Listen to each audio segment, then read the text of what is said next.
Well, good afternoon, ladies and gentlemen. We have heard, we have listened very carefully to the other panelists this morning talking about trends and talking about risks. Now, what we pretend in this third plenary session is talk about opportunities and how to maximize tax attributes to achieve competitiveness. Final goal for shareholder is value creation, and when we talk tax, clearly, we all have a common thread, which is reducing the global tax burden.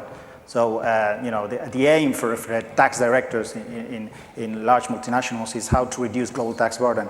There is a number of strategies that we can think of, and we're going to try to, in a very brief manner, expand on the 5 main strategies relating to reduction of global tax burden, which are the ones that we show on the chart. This supply chain optimization, reduction of local tax burden, cash repatriation, very important, cash optimization and reduction of compliance, and finally the optimization of compensation schemes. What I gather from the panelists' view, what are the 3 or 4 main conclusions in this particular case? First of all is, whichever tax optimization scheme we go for, it has to be aligned with operative. It has to be aligned with operations.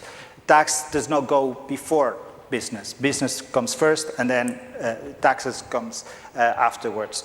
And in order to assure that, we must adequately compensate business for taking care of taxes. So, you know, management compensation based on after-tax profits is probably a good tool, and this is something that you know, we would encourage multinationals to go for. Second is planning at an early stage. I got that from Henk.